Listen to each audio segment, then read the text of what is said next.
આજનો વિષય કે જે ખેડૂત મિત્રોને રક્ષિત ખેતી કરવી છે અને જેઓને શાકભાજી પાકોનું વાવેતર કરવું છે તો તેમના માટે ખૂબ મહત્વનો આ વિષય બની રહેશે. તો સૌથી પહેલાં તો એક નિષ્ણાત તરીકે એ જણાવો કે રક્ષિત ખેતી એટલે શું અને કૃષિ ક્ષેત્રે તેમજ શાકભાજી પાકોમાં તેનું સવિશેષ મહત્વ કેટલું રહેલું છે તે સંદર્ભમાં થોડીક વાત કરશો. જી.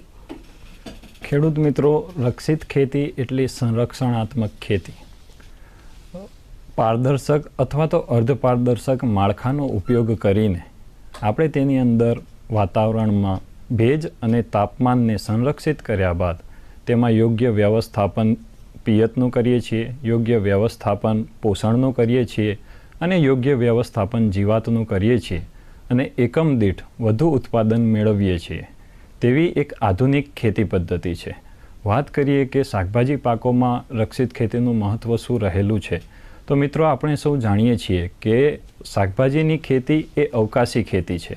શિયાળો, ઉનાળો, ચોમાસું આ દરમિયાન આપણાને અવકાશી ખેતી હેઠળ ક્યારેક વધારે પડતી ઠંડી, ક્યારેક વધારે પડતી ગરમી અને ક્યારેક વધારે પડતા વરસાદના કારણે અવકાશી ખેતી હેઠળના શાકભાજી પાકોમાં ઘણું ખરું નુકસાન આવે છે. તેની સાપેક્ષમાં રક્ષિત ખેતીની અંદર આપણે તેના અંદરનો ભેજ અને તાપમાન સંરક્ષિત કરતા હોવાથી બાહ્ય પરિબળો અસર કરતા ન હોવાથી એકંદરે સારું એવું ઉત્પાદન મેળવી શકીએ છીએ.